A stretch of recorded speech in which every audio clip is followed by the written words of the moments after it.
منافقت کے لبادے میں اترے، ظاہراً مسلمان اور اندر سے کھوکھلے، اور انہوں نے حضرت عثمان رضی اللہ عنہ پر الزامات لگانے شروع کیے کہ عثمان مال غنیمت سے مال میں خیانت کرتا ہے، عثمان اقربا پروری کرتا ہے، رشتہ داروں کو نوازتا ہے، طرح طرح کے الزامات لگائے، جس کے لیے جنت کی بشارت موجود، جس کے لیے سعادت موجود، اس پر لوگوں نے کہا۔ اور یہ الزام لگانے والے صحابہ نہیں تھے، یہ دنیا کے لوفر ترین لوگ تھے جو ظاہراً مسلمان تھے اور اندر سے وہ آج بھی یہودی تھے اور مجوسی تھے۔ انہوں نے نعرے لگائے کہ عثمان رضی اللہ عنہ کے خلاف سازش کھڑی کی، اور جب یہ سازش عروج پر پہنچی تو 400 کے قریب لوگ، کوئی مصر سے نکلے ہیں اور کوئی شام سے نکلے ہیں، کوئی کوفہ سے نکلے ہیں، کوئی بصرہ سے نکلے ہیں، یہ مدینہ منورہ میں آئے، اور بڑے بڑے صحابہ اکرام حج کرنے کے لیے خانہ کعبہ گئے ہوئے ہیں۔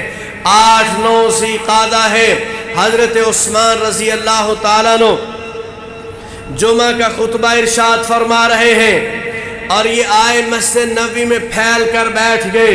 حضرت عثمان خطبہ ارشاد فرما رہے ہیں، جب خطبہ دے رہے ہیں ایک بلوائی کھڑا ہوا، وہ سارے پلاننگ کر کے آئے تھے، بکھر کر بیٹھے ہوئے تھے، حضرت عثمان سے کہنے لگے عثمان اپنا خطبہ بند کرو، ہم آپ کا خطبہ نہیں سنتے۔ دو عورتیں وقت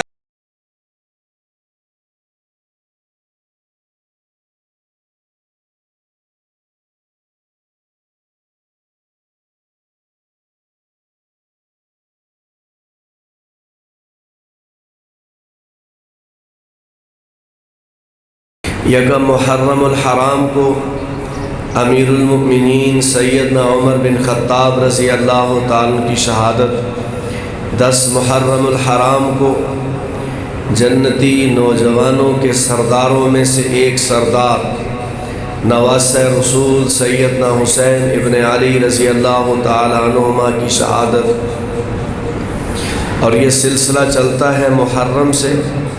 ذی الحجہ جب ہوتا ہے تو 18 ذی الحجہ کو، جو سال کا آخری مہینہ ہے، سیدنا عثمان رضی اللہ تعالیٰ کی شہادت ہے۔ اللہ جل شانہ چاہتے ہیں کہ میرا بندہ جب میرے پاس آئے، ظالم بن کر نہ آئے، مظلوم بن کر آ جائے، اور اسی لیے آدم علیہ السلام کے 2 بیٹوں کا تذکرہ اللہ جل شانہ نے قرآن کریم میں بیان کیا۔ وَاتْلُ عَلَيْهِمْ نَبَأَ بَنِي آدم، 2 بیٹوں کا تذکرہ کیا اللہ جل شانہ نے، ایک بیٹا اللہ کا فرما بردار اور ایک بیٹا اللہ کا نافرمان۔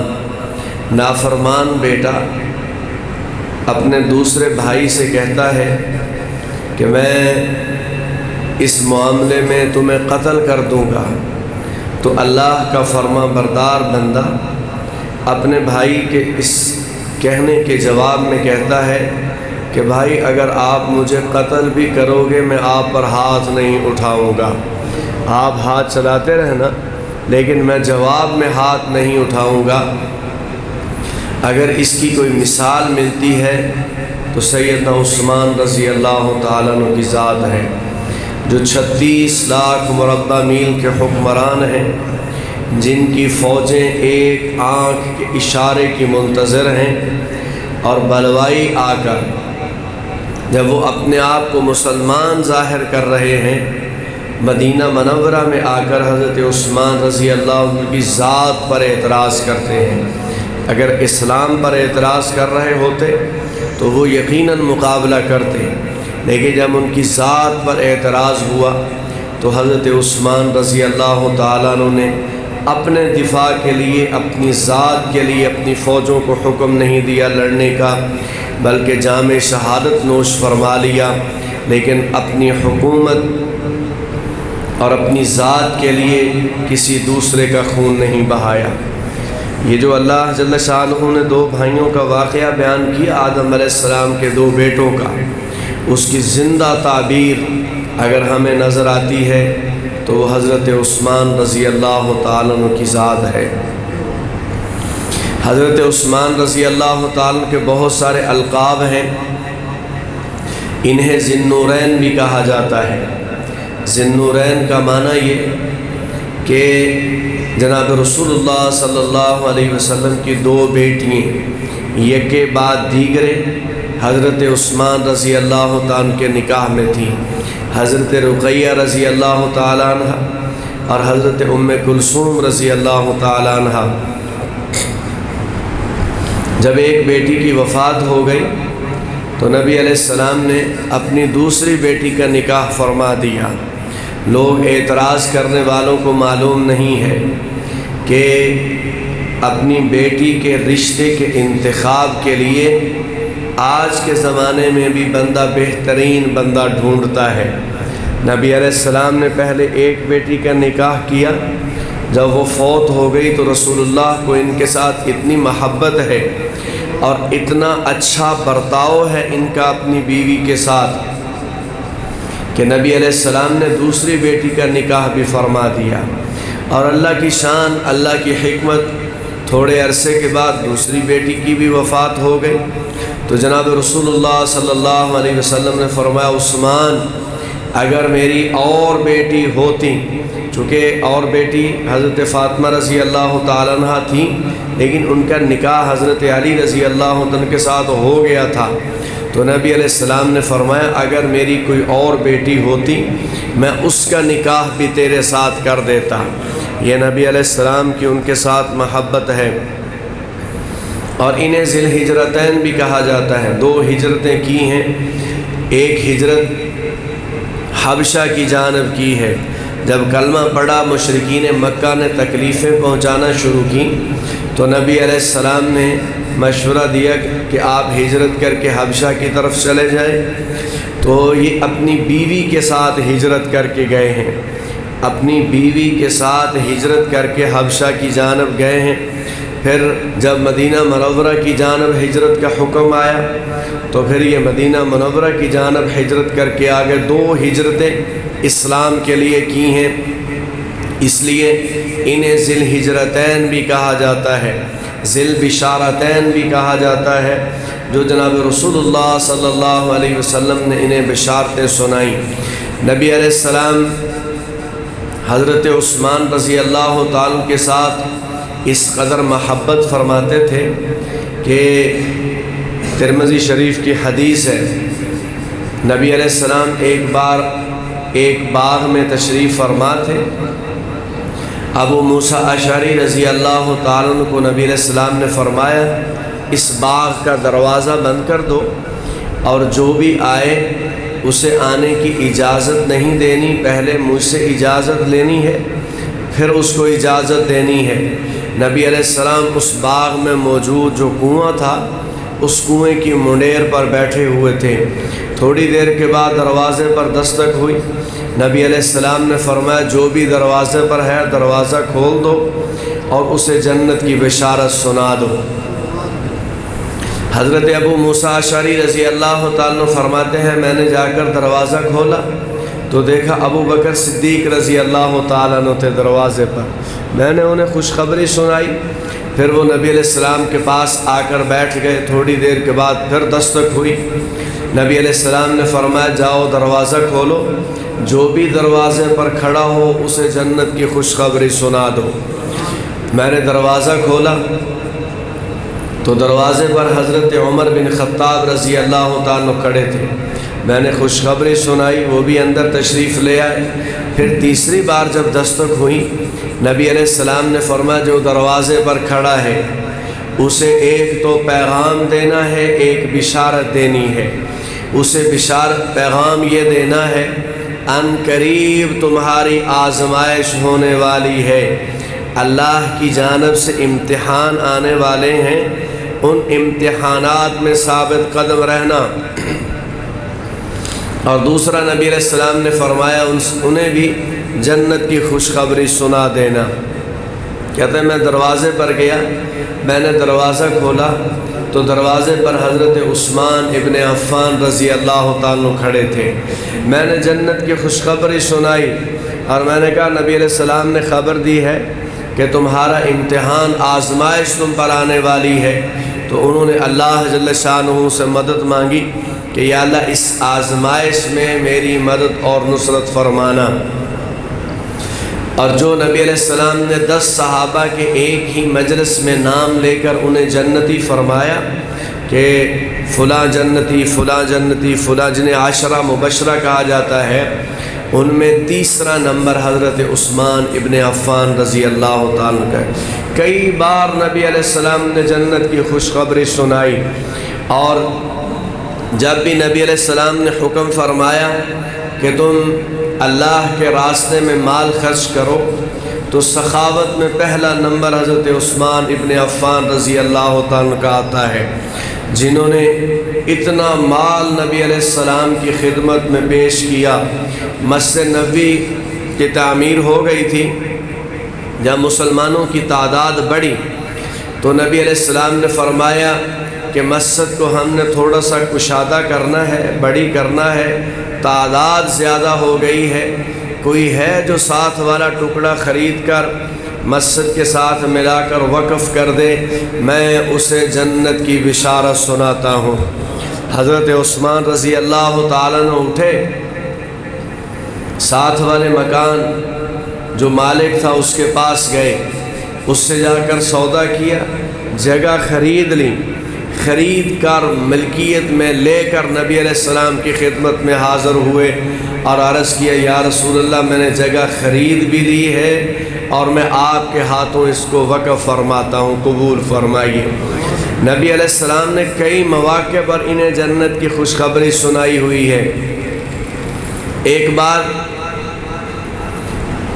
نبی علیہ السلام نے ترغیب دی کہ ایک کنواں ہے مدینہ منورہ میں بئر روما، اور اس کا مالک ایک یہودی ہے، وہ پانی بیچتا ہے لیکن مسلمانوں کے ساتھ ذرا سختی سے پیش آتا ہے، انہیں دگنی تیگنی قیمت پر دیتا ہے، بسا اوقات پانی دیتا ہی نہیں۔ تو نبی علیہ السلام مسجد میں تشریف فرما ہے، آپ نے فرمایا جو بئر روما خرید کر وقف کرے گا میں اس کی جنت کی ضمانت دیتا ہوں، اس کے لیے جنت کا سرٹیفکیٹ جاری کرتا ہوں۔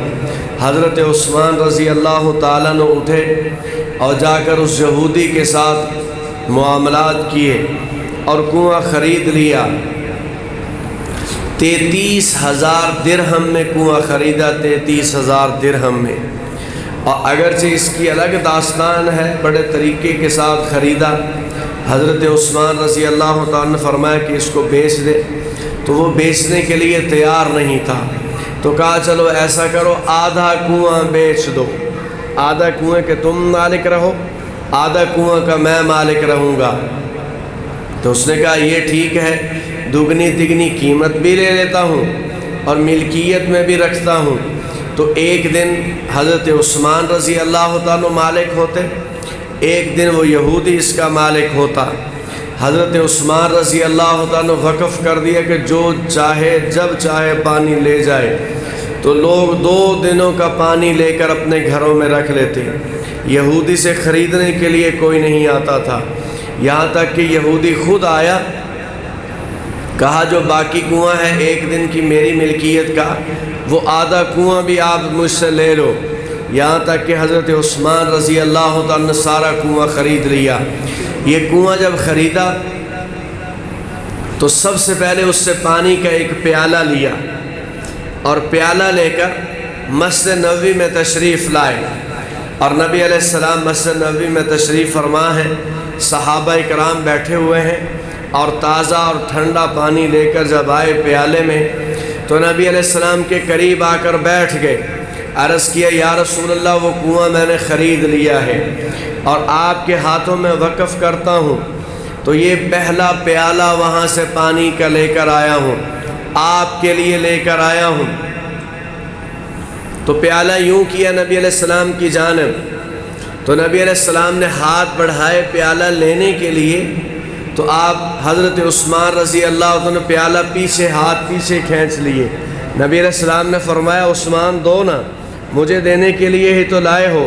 عرض کیا یا رسول اللہ آپ کے لیے ہی لایا ہوں، لیکن میری ایک خواہش ہے، میری ایک تمنا اور آرزو ہے کہ میں اپنے ہاتھوں سے آپ کو پانی پلاؤں۔ نبی علیہ السلام نے فرمایا پلاؤ۔ حضرت عثمان رضی اللہ عنہ اپنے ہاتھوں کے ساتھ نبی علیہ السلام کو جب پانی پلایا، نبی علیہ السلام نے پانی پینے کے بعد فرمایا لوگوں سنو، کل میدان محشر قائم ہوگا۔ یہ نبی علیہ السلام کے ساتھ محبت ہے۔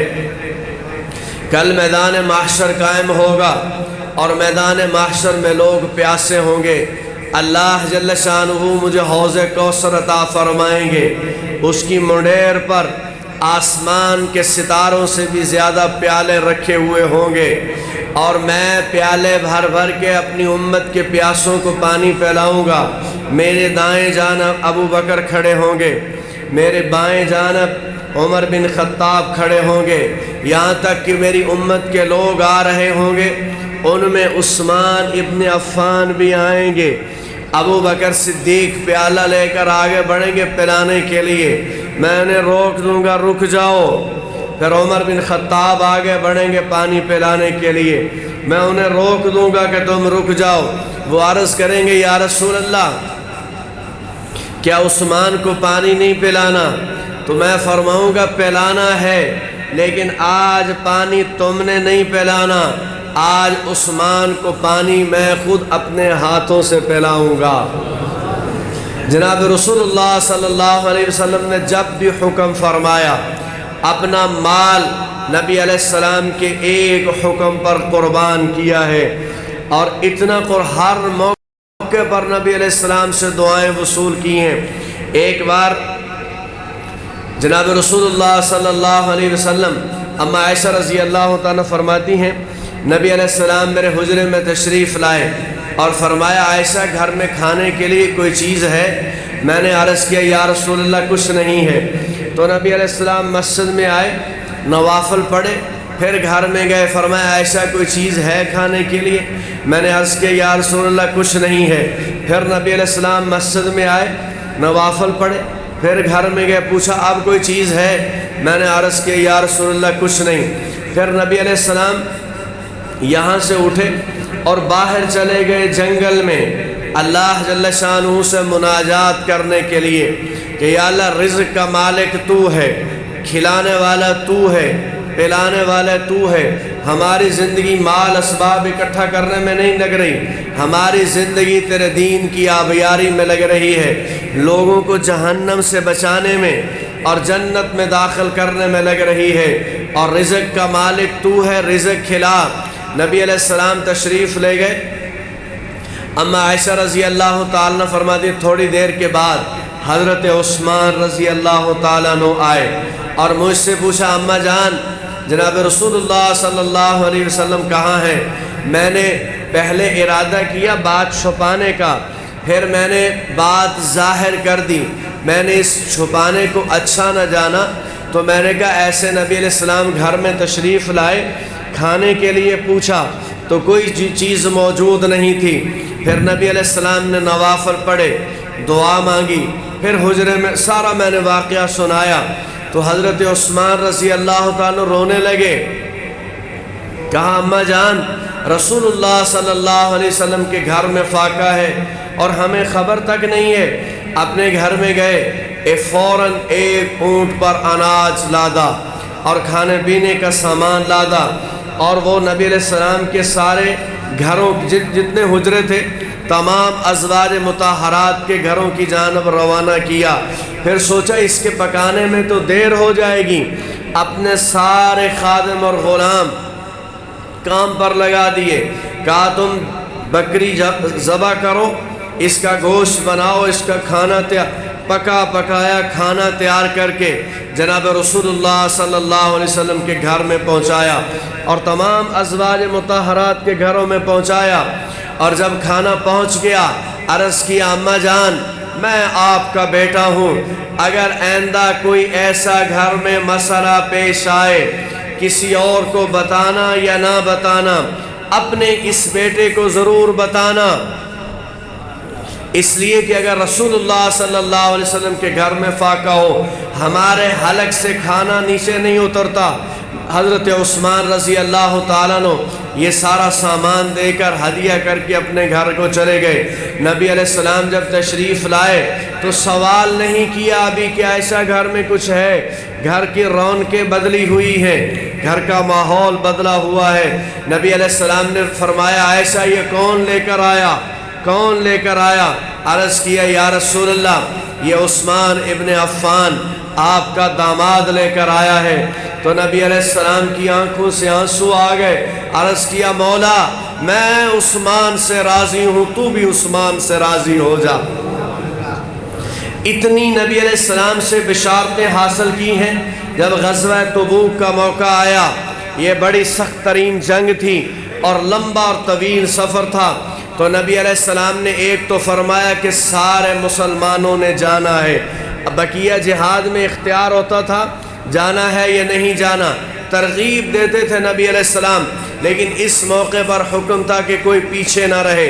ایک تو سارے لوگوں نے جہاد کے لیے جانا ہے، اور دوسرا حکم یہ تھا کہ اپنا مال لے کر آؤ۔ جناب رسول اللہ صلی اللہ علیہ وسلم نے اعلان فرمایا، یہ وہی غزوہ ہے جس غزوے میں ابو بکر صدیق رضی اللہ تعالیٰ عنہ اپنے گھر کا سارا سامان لے کر آئے، ایک گٹھڑی میں لے کر آئے۔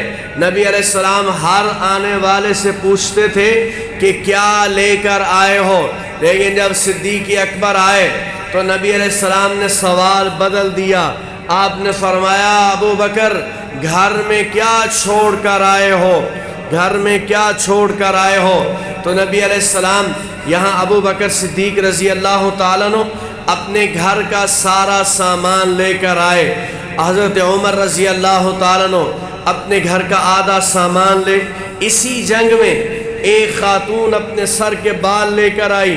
نبی علیہ السلام نے فرمایا بہن میں ان بالوں کا کیا کروں گا؟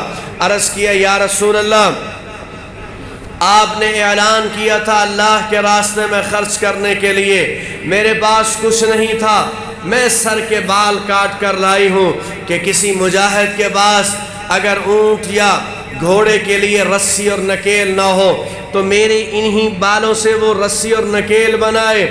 ایک خاتون اپنا معصوم بچہ لے کر آئی۔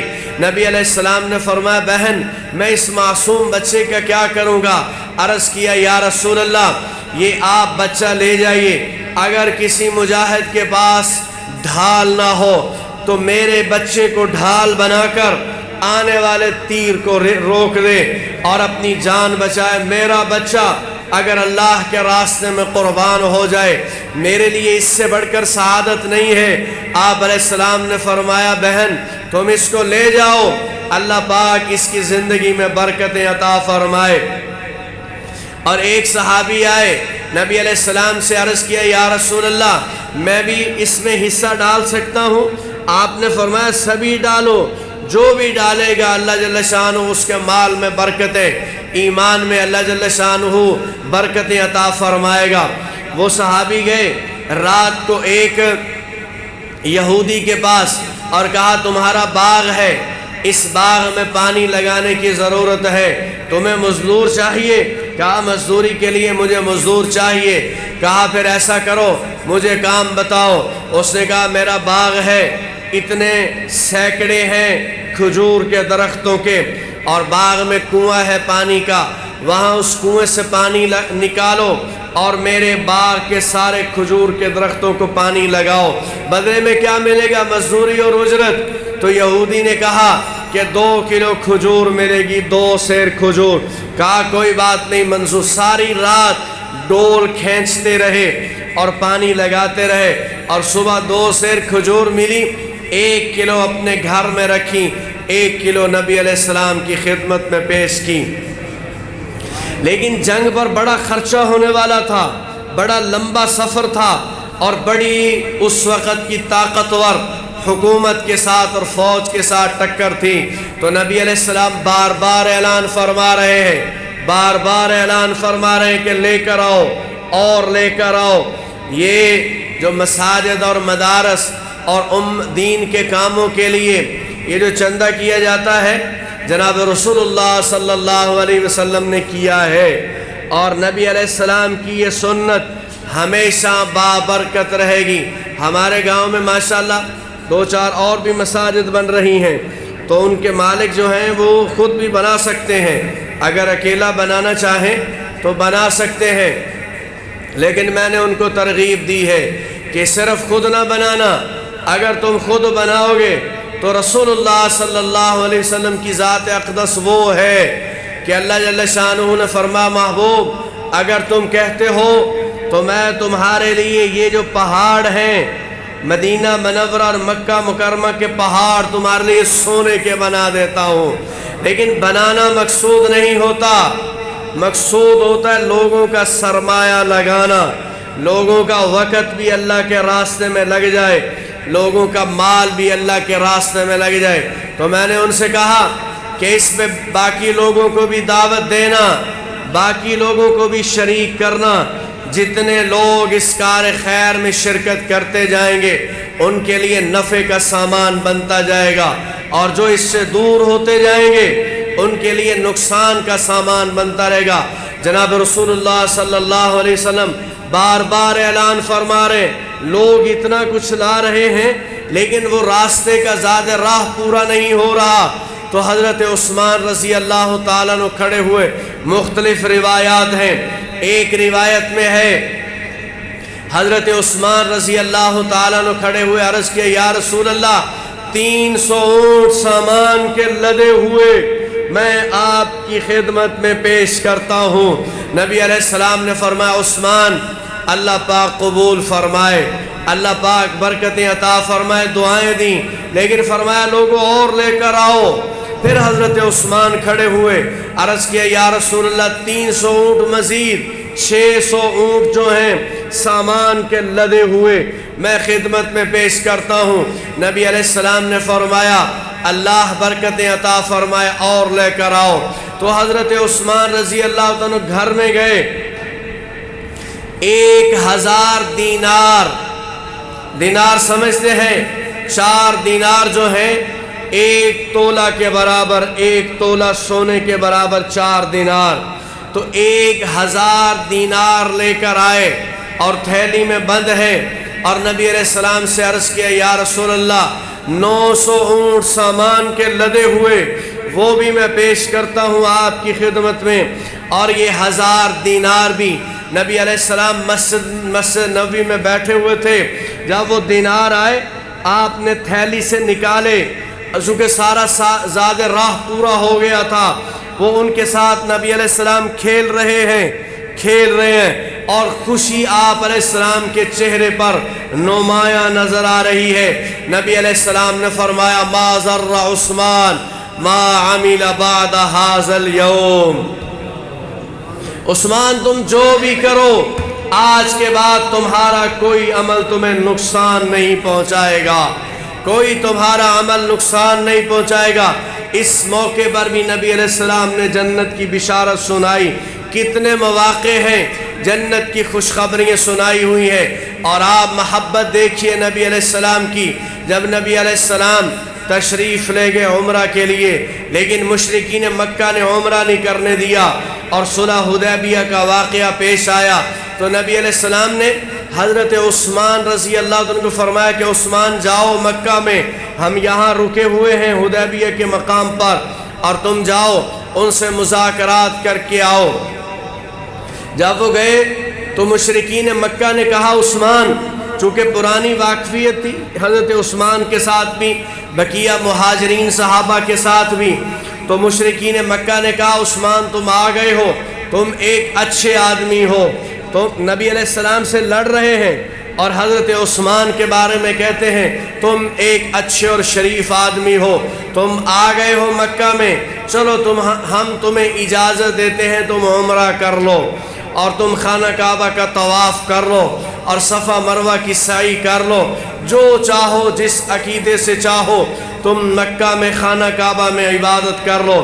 ادھر جو مشرکین صحابہ کرام ہیں، صحابہ کرام نبی علیہ السلام سے عرض کرتے ہیں یا رسول اللہ عثمان کے مزے ہیں، عثمان کے مزے ہو گئے، وہ خانہ کعبہ میں پہنچ گئے ہیں، وہ عمرہ کر رہے ہوں گے، وہ طواف کر رہے ہوں گے، وہ حجر اسود کے بوسے لے رہے ہوں گے، وہ کعبۃ اللہ کی چوکھٹ کو پکڑ کر کے رو رو کر التجائیں اور دعائیں کر رہے ہوں گے۔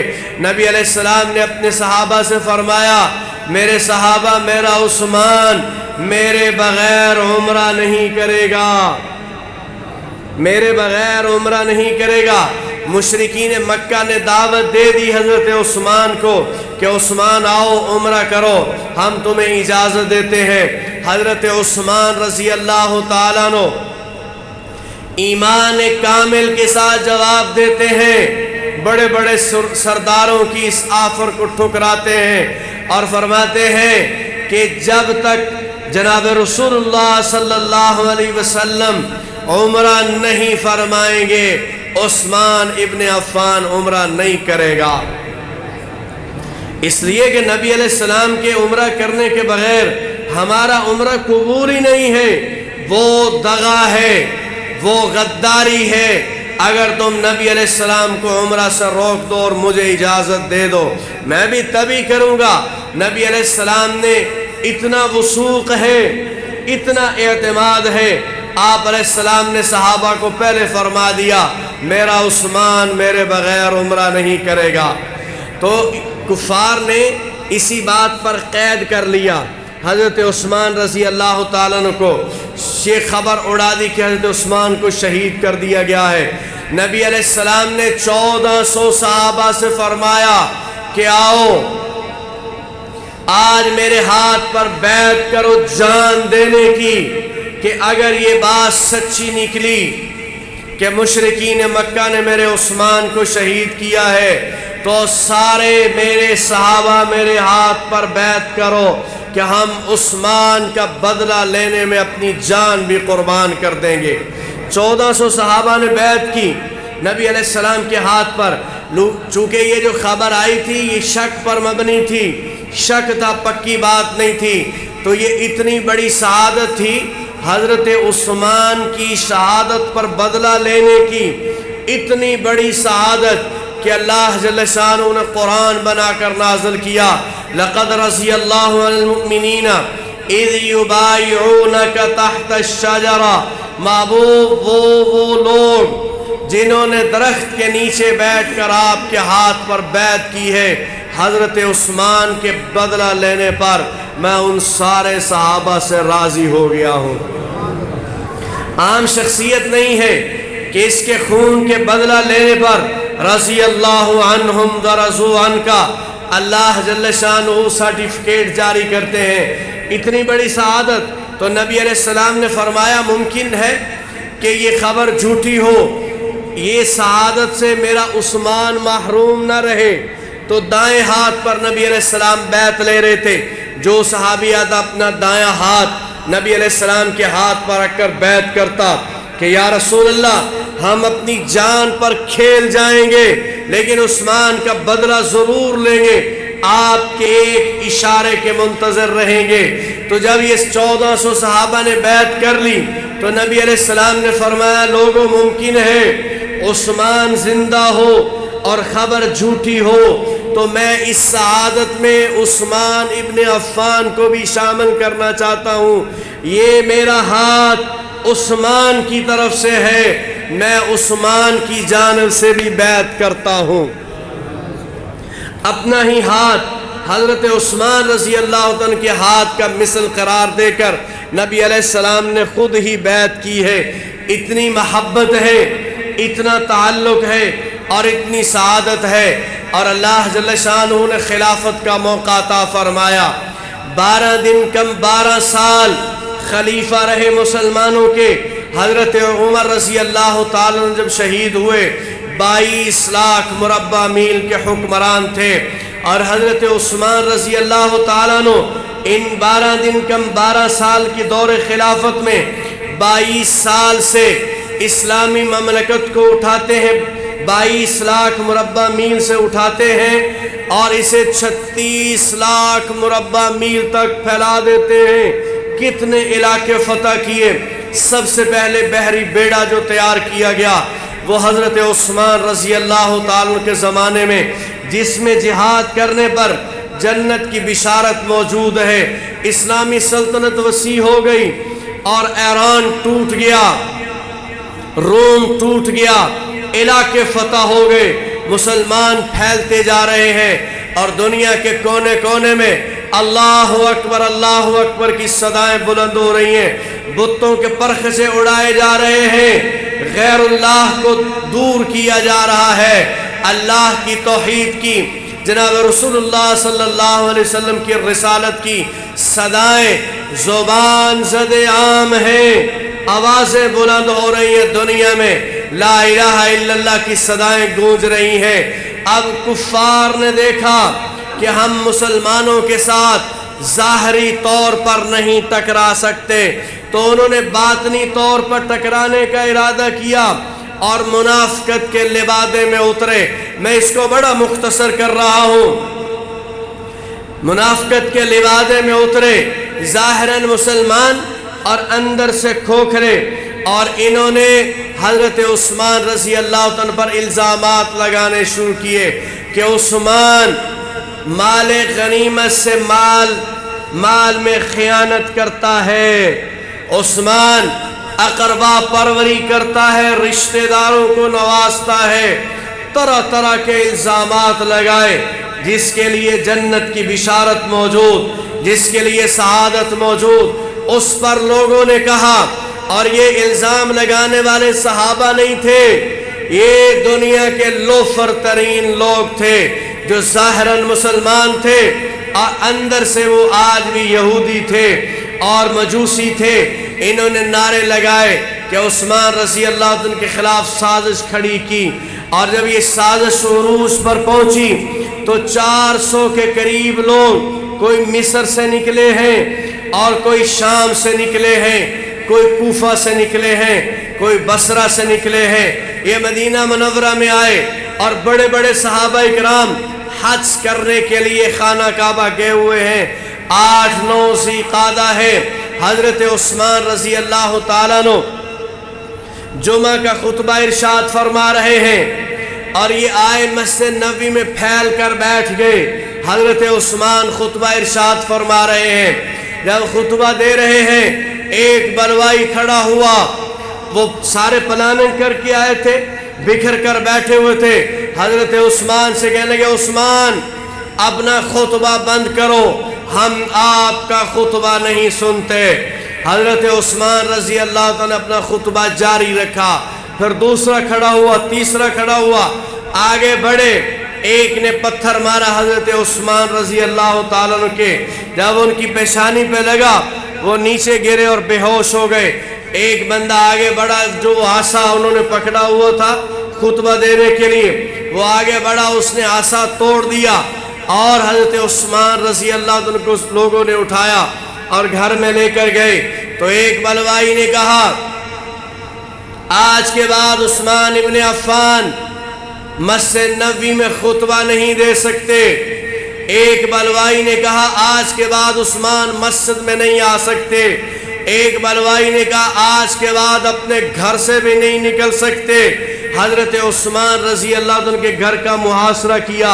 حضرت علی رضی اللہ تعالیٰ عنہ اگلے دن گئے حضرت عثمان کے پاس، اور اسی طریقے کے ساتھ اور صحابہ بھی گئے، اور جا کر کہا امیر المومنین یہ مٹھی بھر لوگ ہیں، شرارت پسند لوگ ہیں، آپ ہمیں اجازت دیجئے کہ ہم حضرت ان لوگوں کے ساتھ لڑیں اور جہاد کریں۔ ہم نے خیبر کا قلعہ فتح کیا ہوا ہے، ہم نے احد بدر کے میدان میں 1000 کو شکست دی ہوئی ہے، ہم نے ایران کے پرخچے اڑائے ہوئے ہیں، ہم پاپا روم کے ساتھ ٹکرائے ہوئے ہیں، یہ مٹھی بھر لوگ ہیں، کوئی حیثیت نہیں رکھتے، آپ ہمیں اجازت دیجئے۔ حضرت عثمان رضی اللہ عنہ نے فرمایا میرے بھائیو سنو، میں تمہیں لڑنے کے لیے اجازت نہیں دے سکتا، اس لیے کہ میرے رسول نے فرمایا تھا کہ میری امت میں ایک حکمران آئے گا جو میرے اس شہر مدینہ منورہ کو اپنی حکومت کو بچانے کے لیے خون سے رنگین کر دے گا اور اس کی گلیوں کو خون سے بھر دے گا۔ یاد رکھنا وہ بدترین حکمران ہوگا۔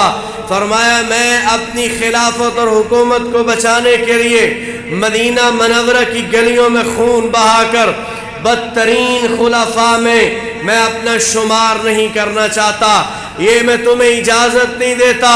تو صحابہ نے عرض کیا امیر المؤمنین پھر دوسرا طریقہ یہ ہے کہ آپ خلافت چھوڑ دیجئے۔ وہ بھی یہی کہہ رہے ہیں کہ آپ خلافت چھوڑ دو۔ حضرت عثمان رضی اللہ تعالیٰ عنہ نے فرمایا کہ میری بات سنو، نبی علیہ السلام نے مجھے وصیت کی تھی عثمان اللہ جل شانہ تمہیں خلعت پہنائیں گے، ایک جوڑا پہنائیں گے، بدترین لوگ چاہیں گے کہ آپ اس خلعت کو اتار دو۔ تو میرے رسول نے مجھے فرمایا عثمان جان دے دینا لیکن وہ خلعت نہ اتارنا۔ اور تیسری بات صحابہ نے عرض کیا پھر آپ ایسا کریں کہ ہم یہاں سے خفیہ راستے سے آپ کو نکالتے ہیں، آپ ملک شام چلے جائیے، وہاں معاویہ بن ابی سفیان گورنر ہیں، ان کی گورنری بڑی مستحکم ہے، آپ وہاں چلے جائیے۔ تو آپ وہاں جب چلے جائیں گے آپ محفوظ ہو جائیں گے۔ حضرت عثمان رضی اللہ عنہ نے فرمایا یہ تم کیسی بات کر رہے ہو، یہ مدینہ منورہ ہے، یہ رسول اللہ کا شہر ہے، رسول اللہ کا پڑوس ہے، رسول اللہ کے پڑوس کے لیے تو میں نے مکہ چھوڑا ہوا ہے، میں نے کعبۃ اللہ کو چھوڑا ہوا ہے، میں رسول اللہ کا پڑوس نہیں چھوڑ سکتا۔ میرے بھائیو وقت مکمل ہو گیا ہے، اللہ جل شانہ نے چاہا تو اگلے جمعے میں ان کی مظلومانہ شہادت کو بیان کروں گا انشاءاللہ۔ لیکن ایک بات میں عرض کرتا ہوں، اللہ جل شانہ کبھی کبھار لوگوں کو کوئی دین کے اعتبار سے ذمہ داری عطا فرما دیتے ہیں، خدمت خلق کے اعتبار سے ذمہ داری مل جاتی ہے، کسی بھی اعتبار سے کوئی ذمہ داری دنیا گردش ایام میں ذمہ داری مل جاتی ہے کوئی نہ کوئی، اسلام کے اعتبار سے ہو، خدمت خلق کے اعتبار سے ہو، وہاں کم ظرف لوگ آگے بڑھتے ہیں ذمہ داری چھیننے کے لیے، لیکن خود ذمہ داری نہ چھوڑنا۔ اگر کبھی ذمہ داری مل جائے لوگ زور زبردستی چھین لے، ٹھیک ہے آپ کے ساتھ اللہ کی مدد ہوگی، ان کے ساتھ نہیں ہوگی۔ کچھ لوگ ہوتے ہیں نا وہ کہتے ہیں یار لوگ گلاں بڑیاں کر دے رہے میں تے چھڈ ہی دیتا کام، لوگ گلاں بڑیاں کر دے رہے لوگ ہر بندہ اپنا کام کر رہا ہے۔ آپ کو اگر کوئی ذمہ داری ملتی ہے خیر کی، آپ نے خود نہیں چھوڑنی تنگ آ کر جب تک کہ لوگ آپ سے چھین نہ لیں۔ اگر آپ چھوڑ دیں گے اللہ کی مدد نہیں آئے گی آپ کے ساتھ، اور اگر لوگ چھین لیں گے اللہ کی مدد بھی آئے گی اور آخرت کے اعتبار سے سرخرو بھی ہوں گے۔ چھیننے والوں کے ساتھ کبھی مدد نہیں آتی، اس لیے اللہ جل شانہ سے خیر کی کام کی توفیق مانگنا، اس پر استقامت بھی مانگنا، اس پر ڈٹے رہنا، یہ کامیابی کی علامت ہے، کامیابی کی دلیل ہے۔ جیسے صحابہ اکرام نے اپنا سب کچھ قربان کیا اور اللہ جل شانہ نے انہیں کامیاب فرمایا ہے۔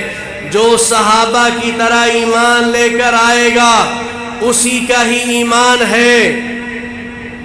فَإِنْ آمَنُوا بِمِثْلِ مَا آمَنْتُمْ بِهِ فَقَدِ اهْتَدَوْا، اور جس کا ایمان صحابہ کے ایمان کی طرح نہیں ہوگا اس کا ایمان کسے کھاتے کا نہیں ہے۔ آپ دیکھیں کتنی لوفر قوتیں آئیں اور انہوں نے آ کر یہ آل رسول ہیں، یہ صحابہ اکرام ہیں، یہ اہل بیت ہیں، ان کی لڑائیں ہیں، فسادات ہیں، خلافت چھن گئی ہے، یہ ہو گیا ہے، سب جھوٹ پر مبنی باتیں ہیں۔ قرآن نے اہل بیت کی بھی شان بیان کی ہے، صحابہ کی بھی شان بیان کی ہے، آل رسول کی بھی شان بیان کی ہے۔ یہ سارے کے سارے ہمارے ایمان کا حصہ ہے۔ جو لوگ اہل بیت کو مانیں، صحابہ پر تبرہ کریں، وہ اپنے ایمان کی فکر کرے، اور جو صحابہ کو مانے اور اہل بیت پر یا آل رسول پر تبرہ کریں وہ بھی اپنے ایمان کی فکر کریں۔ یہ دونوں غلط راستے پر ہیں۔ سبھی پر ایمان رکھنا اور احترام کرنا کامیابی کا راستہ ہے۔ اللہ جل شانہ عمل کی توفیق عطا فرمائے۔ وآخر دعوانا ان الحمد للہ رب العالمین۔